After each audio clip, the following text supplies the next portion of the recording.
السلام علیکم دوستو، سونی فائل یوٹیوب ٹیکنالوجی چینل کے اوپر اپنے تمام دوستوں کو خوش آمدید کہتا ہوں۔ امید کرتا ہوں کہ میرے سارے دوست ٹھیک ہوں گے، خیریت سے ہوں گے۔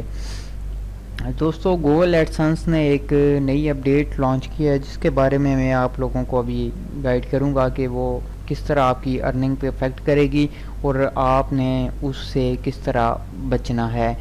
تو ویڈیو سٹارٹ کرنے سے پہلے میری آپ تمام لوگوں سے یہ ریکویسٹ ہے، جو لوگ میرے چینل کے اوپر نئے ہیں وہ سب سے پہلے میرے چینل کو سبسکرائب کریں اور ساتھ ہی بیل آئیکن کے اوپر ضرور کلک کریں تاکہ میری ہر آنے والی نیو ویڈیو کی اپڈیٹ آپ کو نوٹیفیکیشن میں مل سکے۔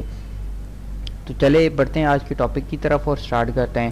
گوگل کروم آپ نے سب سے پہلے اوپن کرنا ہے۔ ایرر جو آ رہا ہے وہ میں ابھی آپ کو دکھا رہا ہوں کہ یہ میں نے اپنا گوگل ایڈسنس اکاؤنٹ اوپن کیا ہوا ہے۔ یہاں پہ فرسٹ پہ یہ دیکھیں لکھا آ رہا ہے earning at risk, you need to fix the some ads dot txt file issues to avoid the server impact to your revenue, create an ads dot txt file for at site. جتنی بھی میری sites ہیں ان کے اوپر وہ کہہ رہے ہیں کہ یہ بنا لیں ورنہ آپ کی جو سائٹس ہیں یہ بند کر دی جائیں گی یا ان کے اوپر ایڈس چلنا بند ہو جائیں گے جس کی وجہ سے نقصان ہوگا۔ تو سب سے پہلے تو میں آپ کو یہ بتاؤں گا کہ بلاگر اگر آپ لوگ یوز کر رہے ہیں، موسٹلی لوگ بلاگر کو یوز کرتے ہیں، تو بلاگر کے اندر ہم یہ ایڈ ڈاٹ ٹیکس کی فائل کو کس طریقے سے ایڈ کریں گے۔ میں اپنا یہاں پہ بلاگر کا اکاؤنٹ اوپن کر لیتا ہوں۔ نیچے دیکھیں لکھا ہے it may be take a few days to changes to update if you are using اندر ad network, remember to add the network to ad dot txt file. یہاں سے اس فائل کو آپ نے ڈاؤن لوڈ کر دینا ہے۔ جیسے ڈاؤن لوڈ پہ کلک کریں گے فائل ڈاؤن لوڈ ہو جائے گی، اس کو اوپن کریں۔ اوپن کرنے کے بعد وہ فائل جیسے آپ اوپن کریں گے تو وہ کچھ اس طرح کا ٹیکسٹ اس کے اندر ہوگا۔ اس ٹیکسٹ کو آپ نے یہاں سے کاپی کر لینا ہے۔ کاپی کرنے کے بعد آپ نے اپنے بلاگر کے اندر آ جانا ہے۔ بلاگر کے اندر آپ نے سیٹنگ کے اندر جانا ہے۔ سیٹنگ میں آپ کے پاس ہوگا سرچ اینڈ پریفرنس۔ یہاں پہ سب سے لاسٹ پہ لکھا ہوگا مونیٹائزیشن اور اس کے نیچے لکھا ہوگا custom ads dot T X T. یہاں پہ انیبل آلریڈی آ رہا ہے لیکن ایڈٹ کے اوپر کلک کریں گے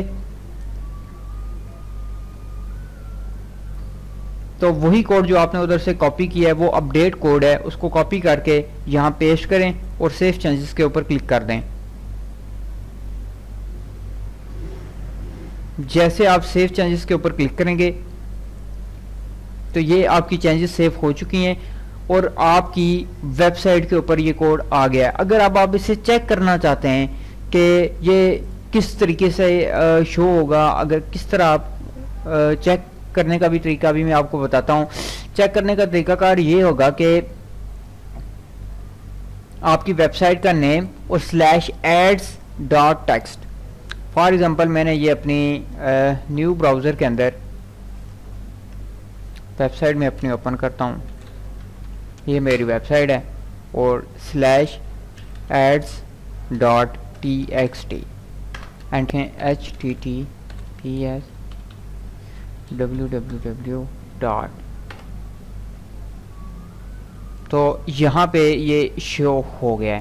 ایڈس ڈاٹ ٹیکسٹ آپ لکھیں گے تو وہی چیز یہاں پہ شو ہوگی۔ یہ دیکھ لیں جو چیز ہم نے ادھر کاپی پیسٹ کی ہے وہ سیم ایز اٹ از یہاں پہ شو ہو گئی ہے۔ یہ کام آپ نے اپنی ویب سائٹ اپنے بلاگر کے اندر ضرور کرنا ہے۔ اگر آپ نہیں کریں گے تو اس کے ایڈز رننگ کے اندر گوگل والوں کو ایشو آئے گا جس کی وجہ سے آپ کی ویب سائٹ پہ ایڈز چلنے بند ہو جائیں گے، آپ کی ارننگ پہ افیکٹ ہوگا کیونکہ وہ آلریڈی لکھ رہے ہیں earning at risk you need to fix some ads dot txt issues. تو ان ایشوز کو ختم کرنے کے لیے یہ ایک انفارمیشن آپ دوستوں کے ساتھ شیئر کی ہے۔ امید کرتا ہوں کہ آپ لوگوں کو یہ اچھی لگی ہوگی۔ Thanks for watching.